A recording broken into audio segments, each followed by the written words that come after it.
Assalamualaikum warahmatullahi wabarakatuh. Halo anak-anak sekalian, apa kabarnya? Mudah-mudahan selalu sehat ya. Amin amin ya rabbal alamin. Baik anak-anak, pada pertemuan kedua kita ini kita akan fokus pada materi dan kita akan mulai materi pertama kita yakni tentang hakikat media pembelajaran.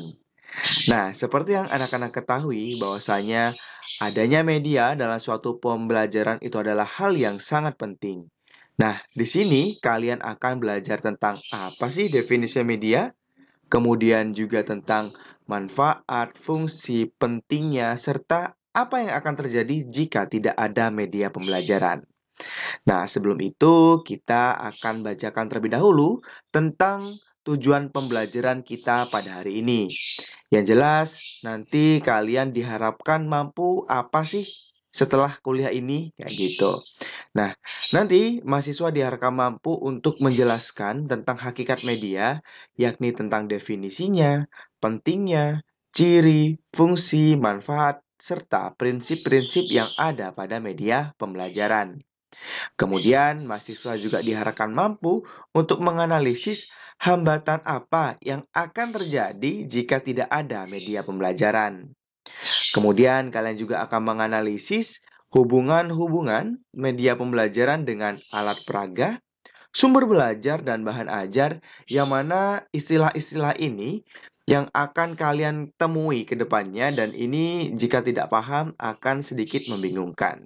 Dari itu, kalian juga akan belajar tentang apa istilah-istilah ini. Kemudian, kalian juga diharapkan mampu terampil dalam menjawab form PBMP alias pretest yang sudah kalian lakukan.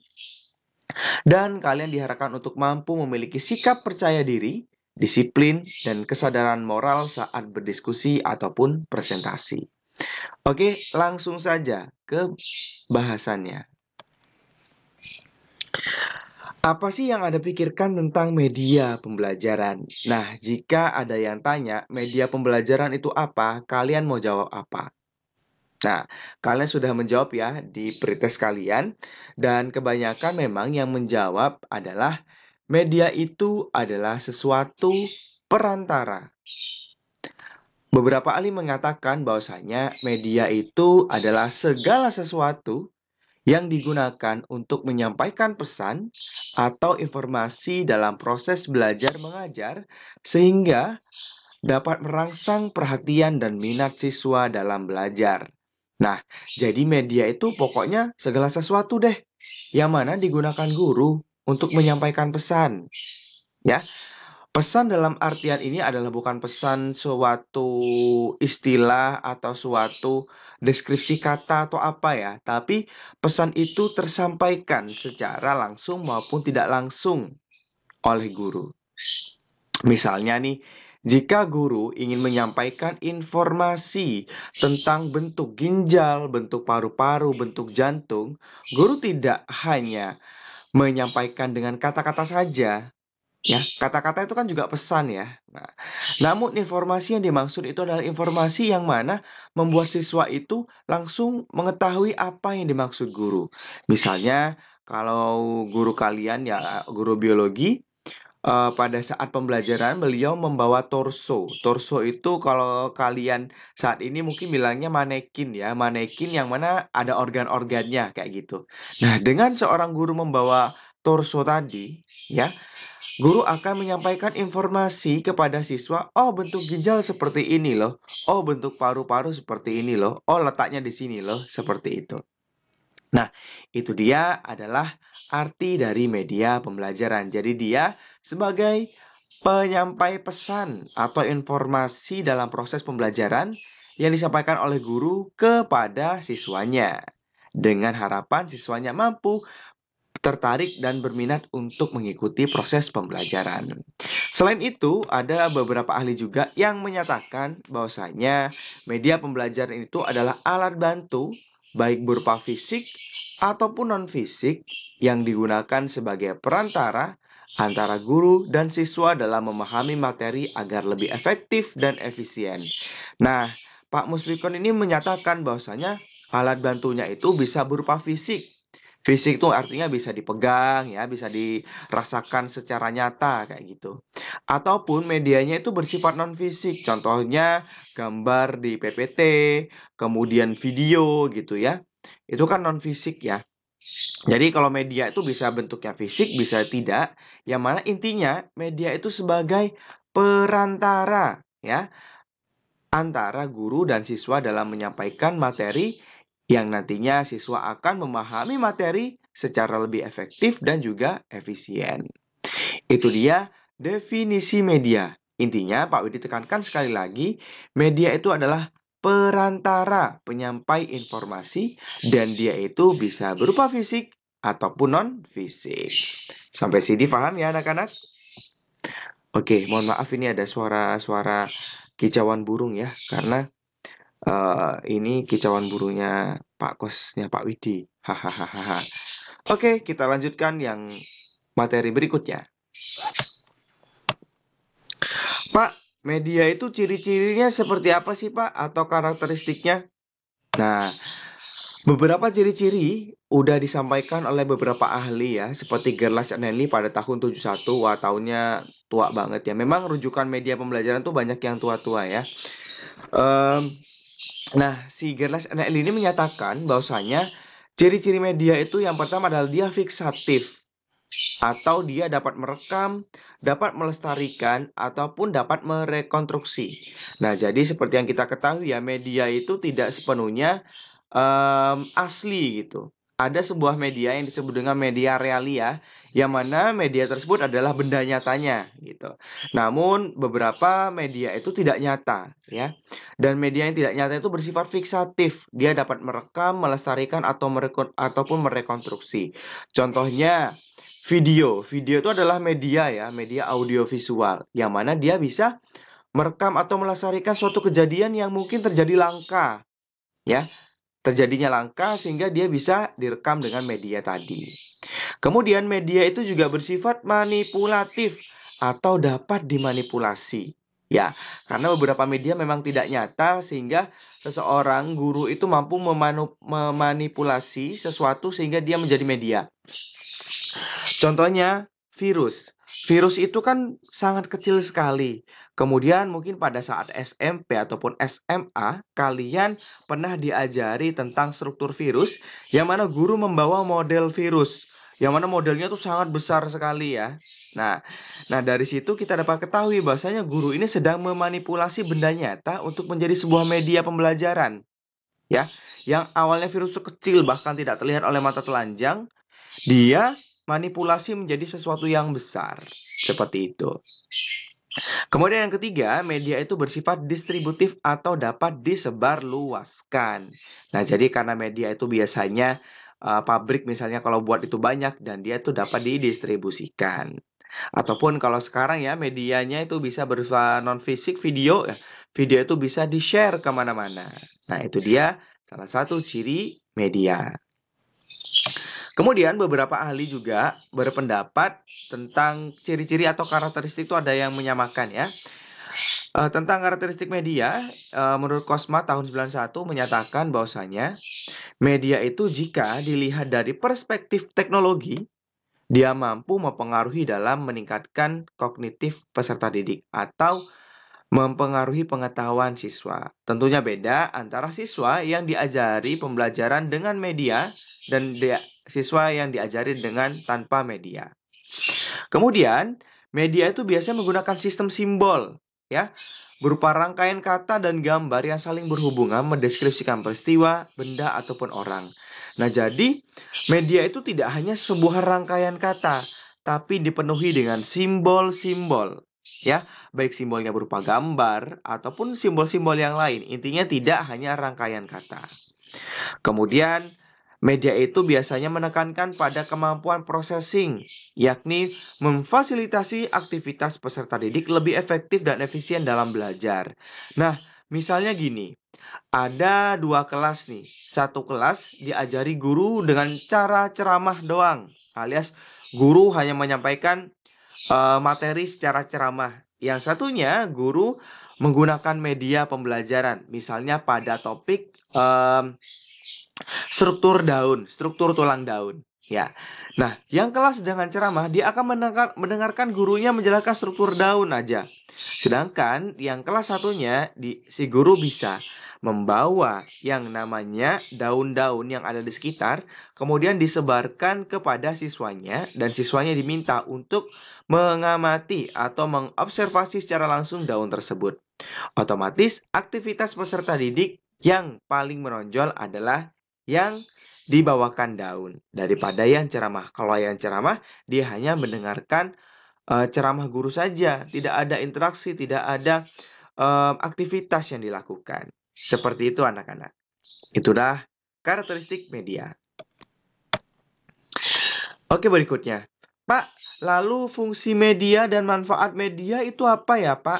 Nah, di sini Pak Widi akan sedikit sedikit acting nantinya dan Pak Widi berharap kalian mampu membandingkan acting Pak Widi di dua kondisi yang berbeda. Pak Widi nanti akan mempraktekkan bagaimana fungsi media dan manfaat media pembelajaran. Oke, langsung saja. Fungsi media. Fungsi media seperti yang kita pelajari, dia sebagai alat atau perantara ya tadi ya. Dan dia juga sebagai sumber belajar. Nah, jadi dia adalah perantara dalam suatu proses pembelajaran untuk menyampaikan informasi dan dia juga berperan sebagai sumber belajar. Yang kedua, dia memperjelas penyajian pesan sehingga mudah diterima siswa. Nah, jadi selain perantara ya, dia juga akan memperjelas penyajian pesan sehingga mudah diterima. Nah, Pak Widi di sini akan mulai acting. Nah, di suatu kondisi ada dua guru nih. Satu guru dia hanya menggunakan media, maksudnya satu guru dia hanya membacakan materi saja. Satu guru dia menggunakan media gambar dalam penyampaian materinya. Nah, ini akan Pak Widi sampaikan. Perhatikan, saya mengajar dan bandingkan. Nah, di acting yang pertama, Pak Widi akan mengajari kalian tentang platypus. Baik anak-anak, kalian tahu platypus tidak? Misalnya beberapa mahasiswa tidak ada yang tahu. Nggak tahu Pak, platypus itu apa ya Pak? Baik anak-anak, Pak Widi akan menjelaskan tentang platypus. Platypus itu adalah spesies hewan yang sangat unik, yang mana dia berasal dari Australia. Platypus itu dikelompokkan dalam mamalia. Nah, berarti kalau mamalia, dia itu adalah hewan yang memiliki kelenjar susu. Ya, namun di sini mamalia ini digolongkan pada kelompok monotremata. Ya, kenapa? Karena kelompok ini dibedakan dari semua mamalia, yang mana hewan yang memiliki kelenjar susu, namun kelompok monotremata ini dia bertelur. Seperti yang kita ketahui, mamalia itu kebanyakan kan melahirkan ya, proses menghasilkan anaknya gitu. Namun di kelompok monotremata ini, platypus memproduksi anaknya atau menghasilkan anaknya dengan cara bertelur. Wow, seperti itu ya Pak? Iya. Oke, bagaimana anak-anak? Apakah kalian paham? Nah, jadi anak-anak, pada acting Pak Widi yang pertama ini, ya, siswa hanya disajikan dengan ceramah saja, yakni membacakan deskripsi tentang platypus. Ada beberapa hal yang akan dialami siswa. Yang pertama, akan ada yang paham. Yang kedua, ada yang nggak paham. Oke, kalau yang nggak paham, selesai. Nah, misalnya ada yang paham. Oh iya, berarti platypus itu adalah hewan mamalia, tapi dia bertelur. Sehingga dia dikelompokkan dengan hewan monotremata. Nah, siswa yang paham ini belum tentu dia mengetahui bentuk asli platypus dan bentuk nyatanya. Ya, maksudnya bentuknya asli ya bentuk nyata ya maksudnya ya. Maksudnya bentuk deskripsi tubuhnya dan bentuknya seperti apa. Belum tentu dia paham. Ya, hal ini nantinya akan membuat siswa ngebayangin bentuk platypus dan hasil bayangannya itu bisa jadi salah persepsi. Yang mana antara siswa satu dengan siswa yang lain itu memiliki anggapan yang berbeda. Misalnya nih, siswa A menganggap platypus tuh bentuknya kayak karena dia bertelur bentuknya kayak burung, Pak, gitu. Kemudian ada lagi, oh platypus itu karena bertelur bentuknya kayak reptil, Pak. Nah, seperti itu.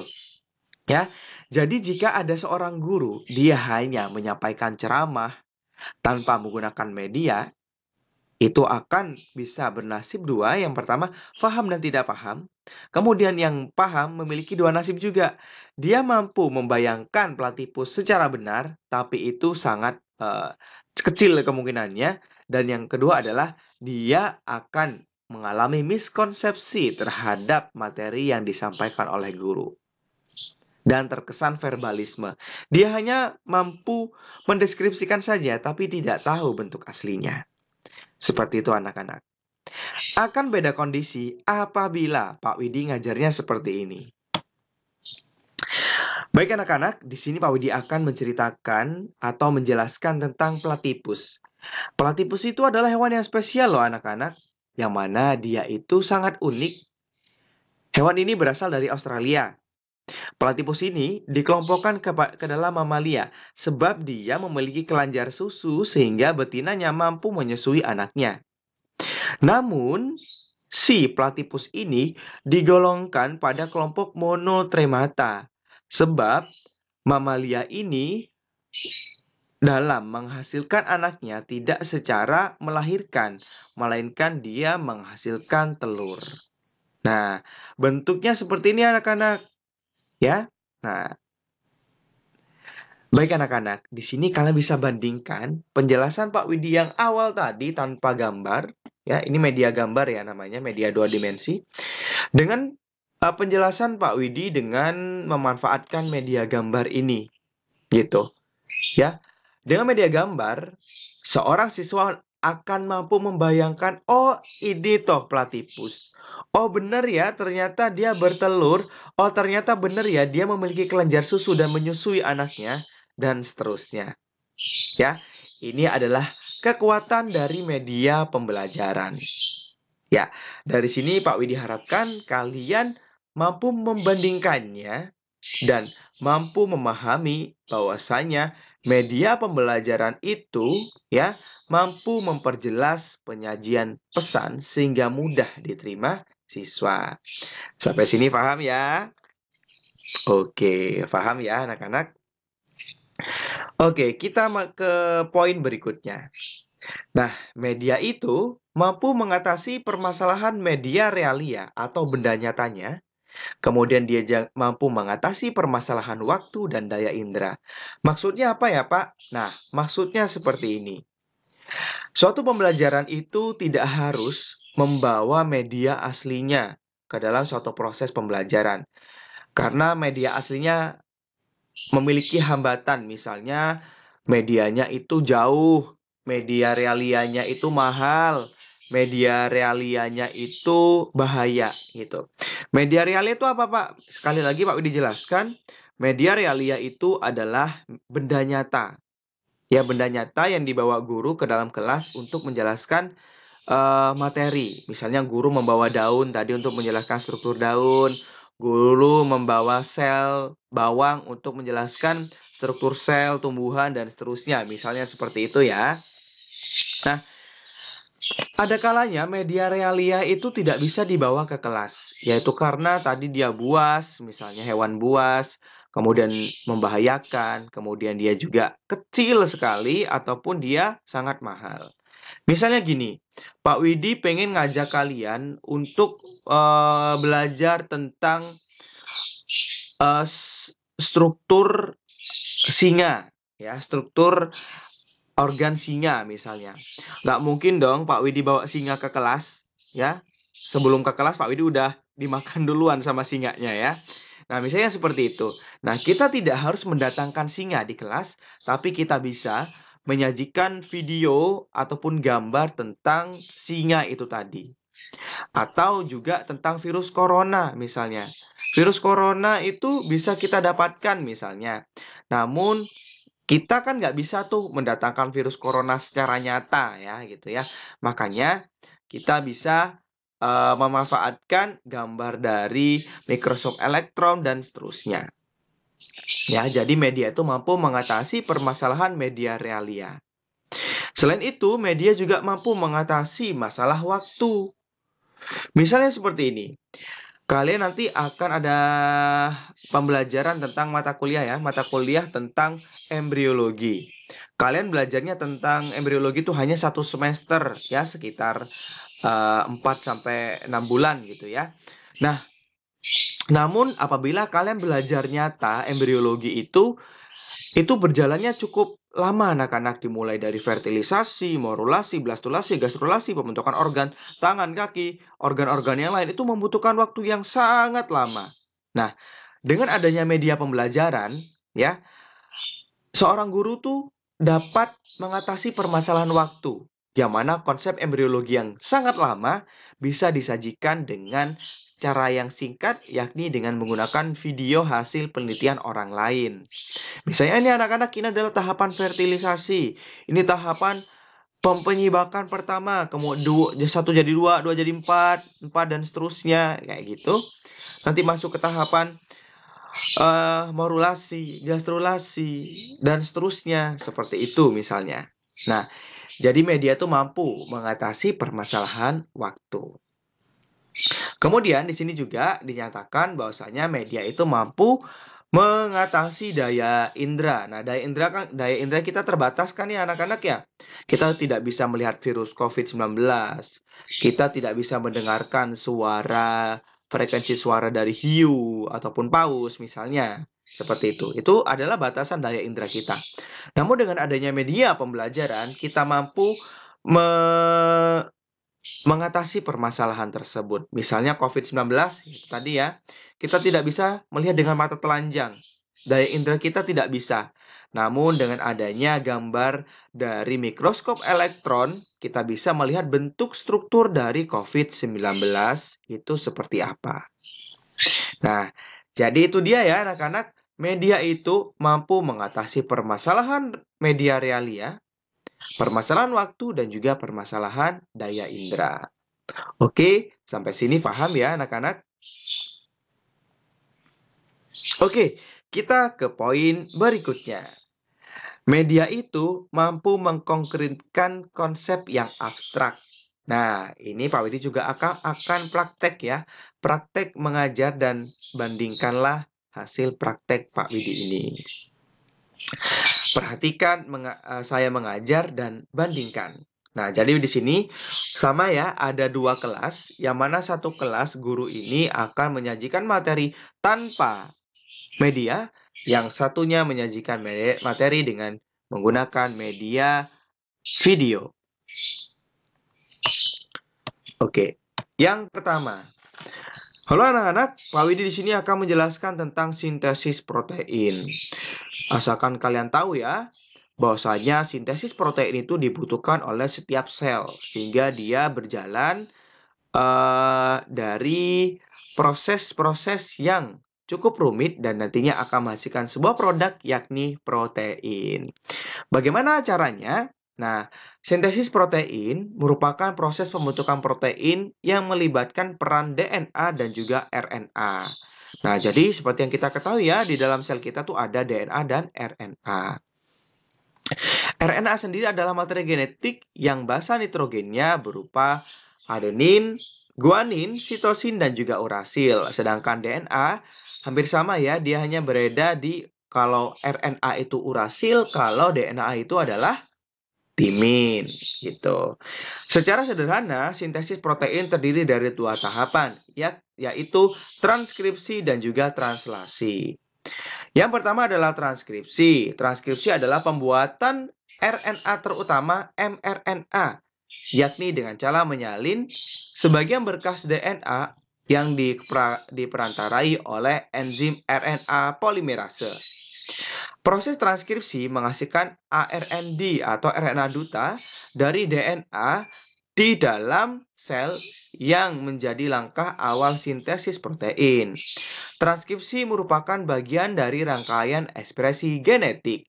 Nah, jadi anak-anak, proses sintesis protein itu diawali oleh yang namanya transkripsi. Transkripsi itu adalah penerjemahan ya DNA template yang diperantarai enzim RNA polimerase sehingga nanti akan menghasilkan mRNA atau RNA duta. Gitu ya anak-anak ya. Kemudian, setelah transkripsi, nanti mRNA itu akan ditranslasi. Translasi dalam genetika dan biologi molekuler adalah suatu proses penerjemahan urutan nukleotida yang ada pada molekul mRNA menjadi rangkaian asam amino yang menyusun suatu polipeptida atau protein. Nah, jadi mRNA yang sudah ditranskripsi tadi ya, hasil transkripsi tadi ya, akan ditranslasi, akan diterjemahkan menjadi asam amino, dan asam amino inilah yang akan menyusun polipeptida. Sampai sini anak-anak paham ya? Paham, Pak. Paham, Bu. Paham ini, dan seterusnya. Misalnya seperti itu. Ya, beberapa siswa mungkin kalau diajari dengan cara demikian ada yang paham. Namun, banyak yang tidak paham. Yang mana konsep ini kalau tidak disertai media, konsep ini akan cenderung abstrak. Bayangan siswa terhadap sintesis protein tuh kemana-mana gitu loh, dan nggak tahu gitu. Nah, coba kita bandingkan proses pembelajaran dengan menggunakan media berupa video. Nah, ini videonya ya anak-anak. Sebentar. Nah, ini. Nah, misalnya ada seorang guru ya, seorang guru akan menjelaskan tentang proses transkripsi. Baik anak-anak, maksudnya bukan proses transkripsi ya, tapi sintesis protein. Baik anak-anak, di sini Pak Widya akan menjelaskan tentang proses sintesis protein. Sintesis protein itu membutuhkan suatu subjek ya, yakni berupa DNA dan juga RNA. Proses sintesis protein diawali di dalam nukleus, di mana kita akan membutuhkan DNA ya, di mana DNA itu memiliki gen ya, dan gen inilah yang nantinya akan mampu mengkode sebuah protein. Proses sintesis protein diawali proses transkripsi, yakni penerjemahan DNA template oleh RNA polimerase sehingga nantinya akan menghasilkan yang namanya mRNA. Nah, ini dia adalah mRNA. Karena dia RNA, dia hanya satu untai saja.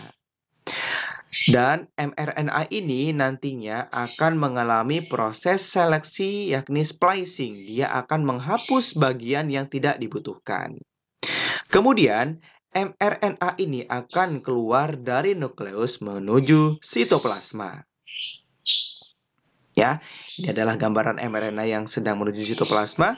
Dan nantinya mRNA ini akan mengalami proses translasi, yakni penerjemahan kode-kode yang dibawa untuk menjadi polipeptida. Ya. Nah, bagaimana Pak caranya? Di sini ada yang namanya tRNA atau yang biasa kita kenal dengan antikodon.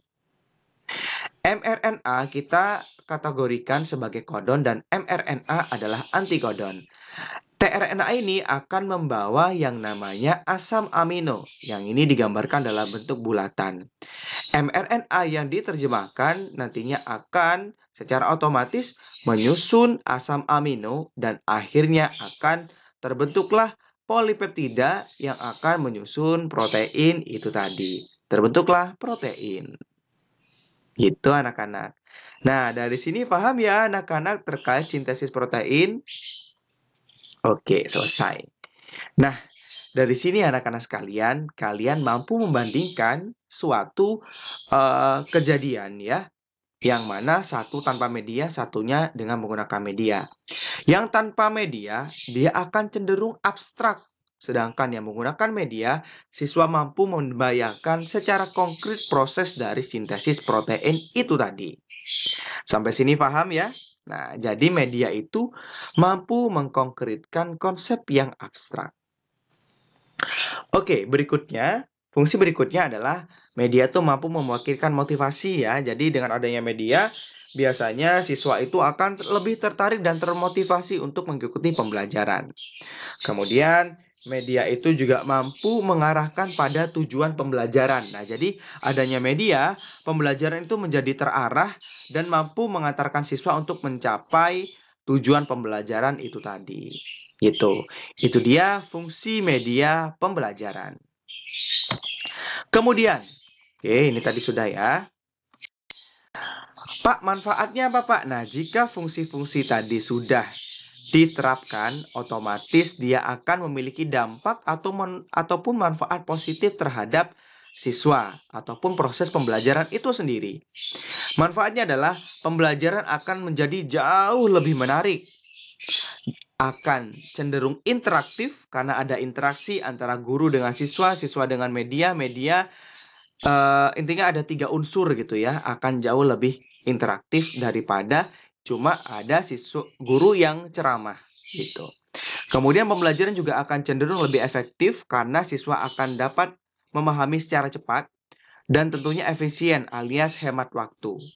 Pembelajaran juga akan lebih bermakna dan ini yang penting, kesamaan pemahaman bagi peserta didik. Nah, jadi pemahaman siswanya itu semuanya sama.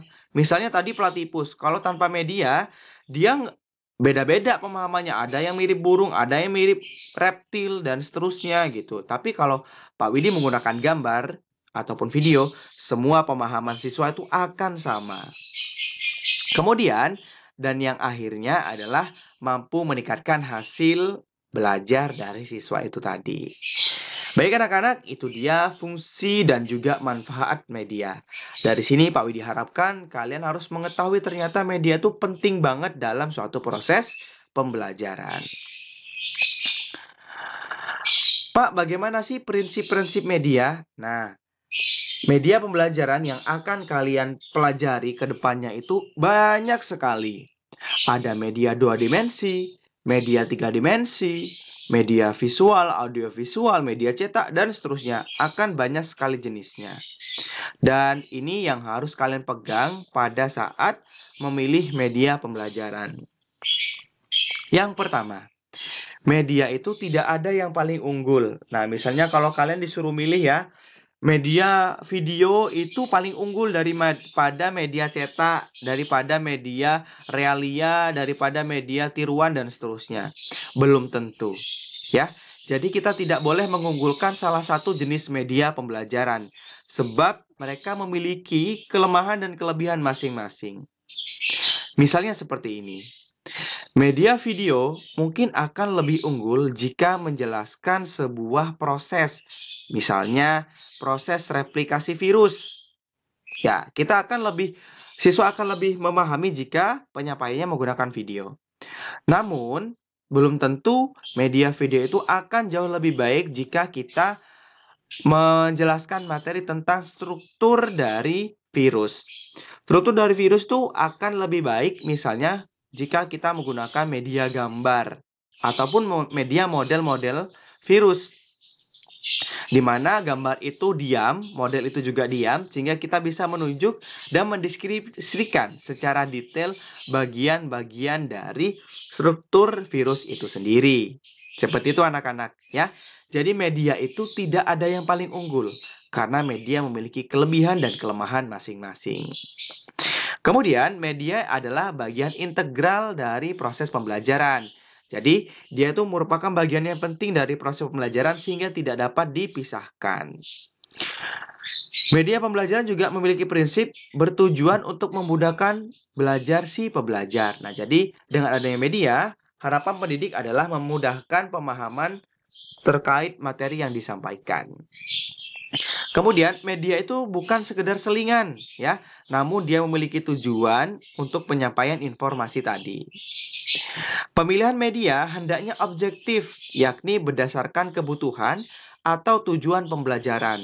Nah, misalnya nih, kalau kalian nanti jadi guru ya, misalnya disuruh memilih media pembelajaran. Kalian tuh harus objektif, kalian harus melihat tujuan pembelajarannya apa, dan kalian harus menganalisis cocoknya media pembelajaran ini apa.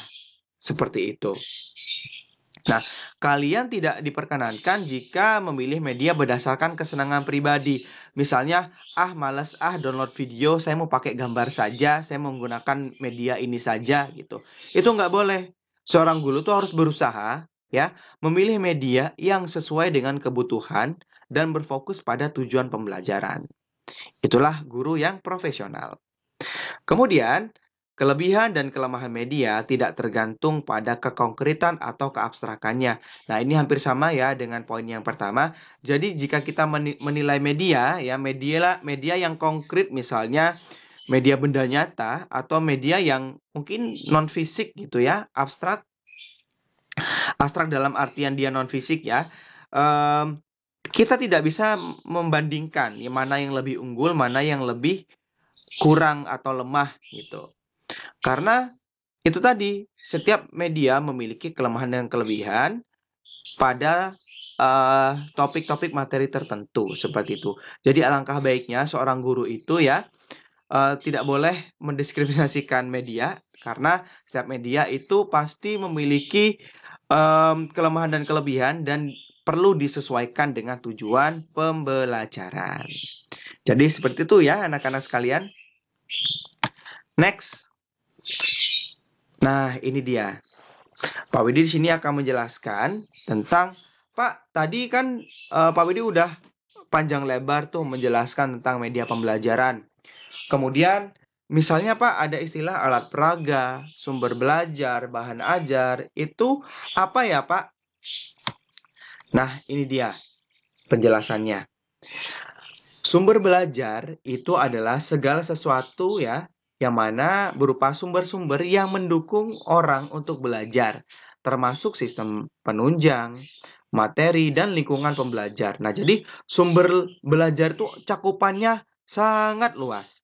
Segala sesuatu yang ada di sekitar kita yang membuat kita menjadi belajar, menjadi tahu, menjadi memiliki pengetahuan, ya, itu adalah sumber belajar. Misalnya guru, misalnya lingkungan kita, misalnya teman kita, yang mana dengan interaksi dengan mereka kita menjadi tahu, itu adalah berarti sumber belajar. Jadi sumber belajar itu cakupannya sangat luas. Kemudian ada yang namanya bahan ajar.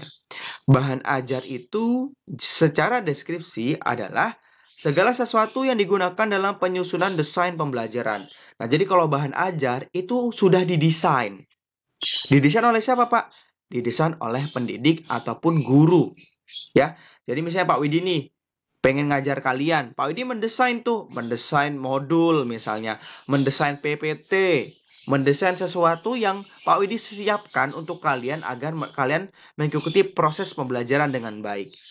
Itulah bahan ajar. Dapat diartikan pula misalnya seperti ini.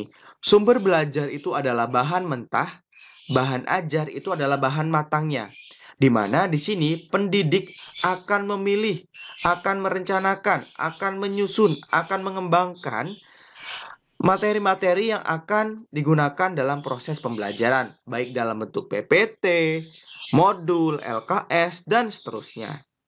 Ya, jadi bahan ajar tuh ibarat kata lebih sempit karena dia sudah didesain oleh seorang guru, gitu.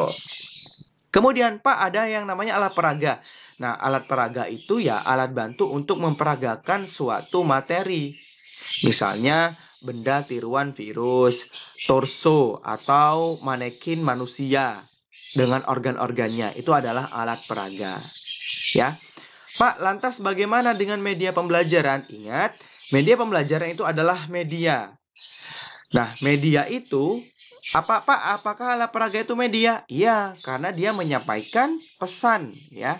Kemudian bahan ajar itu apakah media? Bisa dikategorikan media juga, asalkan bahan ajar tadi mampu memberikan informasi. Misalnya bahan ajar Pak Widi adalah PPT. PPT Pak Widi ada gambar dan itu media, seperti itu. Bisa juga. Pak, media itu juga tergolong sumber ajar ya, sumber belajar ya. Iya, karena dengan media kita bisa mempelajari sesuatu. Nah, jadi media itu bisa diletakkan di mana saja asalkan kalian memiliki alasan kenapa kalian mengkategorikan media sebagai sumber belajar, bahan ajar, dan alat peraga. Seperti itu anak-anak. ya. Jadi dari sini Pak Widi harapkan kalian sudah kenal tuh sumber belajar tuh apa, bahan ajar itu apa, alat peraga apa, media pembelajaran itu apa. Karena memang istilah ini cukup membingungkan. Namun kalian pegang konsep dasarnya saja. Sumber belajar ya segala sesuatu. Bahan ajar ya berarti yang udah didesain. Alat peraga ya berarti alat yang memperagakan. Dan media adalah perantara penyampaian informasi. Seperti itu anak-anak sekalian. Sampai sini paham ya? Oke, paham. Aduh, sampai jatuh laptopnya. Oke, kita lanjutkan. Pak, misal nih, suatu proses pembelajaran tidak menggunakan media. Apa ya, Pak, yang akan terjadi? Yang akan terjadi jika tidak ada media pembelajaran adalah yang pertama, verbalisme. Verbalisme adalah suatu kemampuan yang mana dia mampu mendeskripsikan tapi dia tidak tahu apa sebenarnya. Misalnya seperti ini. Seorang guru tadi ada yang menjelaskan tentang platypus ya, tapi tidak disertai gambar. Kemudian ada siswa yang hafal terkait deskripsinya. Baik Pak, saya tahu platypus. Platypus adalah hewan mamalia yang digolongkan dalam kelompok monotremata. Karena si platypus tadi menghasilkan anaknya dengan cara bertelur, berbeda dengan mamalia pada umumnya yang yang menghasilkan anaknya dengan cara melahirkan seperti itu. Nah, siswa itu mampu menjelaskan, tapi dia nggak tahu bentuk platypus aslinya tuh kayak apa, kayak gitu. Jadi dia hanya verbal doang, hanya ngomong doang, seperti itu. Nah, ini yang akan terjadi jika seorang guru tidak menggunakan media. Akan cenderung menghasilkan pemahaman siswa yang verbalisme saja. Yang kedua adalah salah tafsir atau miskonsepsi. Nah, tadi Pak Widi udah jelasin ya, misalnya kalau tanpa media tuh ada yang berpikir platypus tuh bentuknya kayak bebek, ada yang berpikir bentuknya kayak reptil, ada yang berpikir bentuknya kayak tikus misalnya. Nah, itu akan cenderung miskonsepsi, ya. Dan miskonsepsi ini adalah bahaya gitu ya. Karena dia sudah memiliki pemikiran yang bisa jadi pemikiran itu sulit untuk dihapuskan. Nah, jadi ini misalnya ada suatu kasus nih ya, ada anak miskonsepsi, ada anak yang tidak tahu, benar-benar tidak tahu. Seorang guru akan sulit menjelaskan kepada anak yang miskonsepsi daripada ke anak yang tidak tahu. Kalau anak yang tidak tahu, dia dikasih tahu, dia akan paham. Tapi kalau anak yang miskonsepsi, si anak ini bisa saja mempertahankan apa yang dia pahami sebelumnya. Baru dia bisa menerima apa yang dijelaskan oleh guru. Seperti itu. Dan ini bahaya anak-anak. Makanya media itu akan menghindarkan siswa terhadap yang namanya miskonsepsi. Kemudian, jika tidak ada media, perhatian siswa akan tidak terpusat. Dan tidak akan terjadi pemahaman. Jadi siswanya nggak paham apa yang disampaikan oleh guru itu apa. Dan yang paling sangat dirasakan oleh siswa jika tidak ada media pembelajaran adalah bosan. Ya, siswa akan cenderung bosan jika hanya mendengarkan ceramah dari gurunya tanpa adanya media pembelajaran. Oke, seperti itu anak-anak. Nah, kemudian seperti yang kita ketahui ya, beberapa guru di SMA maupun SMP itu banyak yang tidak menggunakan media pembelajaran. Dan ini merupakan hal yang miris anak-anak. Karena media pembelajaran setelah kalian ketahui itu penting banget kan? Ya kan? Media tuh penting banget anak-anak. Nah, tapi kenapa beberapa guru itu ada yang tidak menggunakan? Nah, beberapa alasan diungkapkan guru, misalnya adalah media itu repot, ngapain repot-repot download, ngapain repot-repot gini, ceramah aja deh. Nah, ini adalah sesuatu yang sangat disayangkan jika ada guru yang merasa seperti itu. Kemudian ada yang menganggap media itu mahal. Ada yang juga menganggap tidak bisa menggunakan alias gagap teknologi misalnya. Kemudian media itu cenderung membuat tidak fokus. Terkadang media yang di sekolah itu tidak tersedia, misalnya butuh mikroskop tapi di sekolah tidak ada. Kemudian, ini dia. Ada yang bilang kebiasaan enakan ceramah. Ngapain repot-repot pakai media, ceramah aja selesai. waktu hemat, dan seterusnya gitu. Tapi dia tidak mempertimbangkan bahwasanya ceramah itu cenderung membuat siswa tidak paham, karena konsep yang disampaikan cenderung abstrak. Kemudian, kurangnya penghargaan dari atasan. Misalnya, ada dua guru, satunya menggunakan media, satunya tidak menggunakan media. Nah, kepala sekolah itu tidak memberikan apresiasi lebih terhadap guru yang menggunakan media gitu.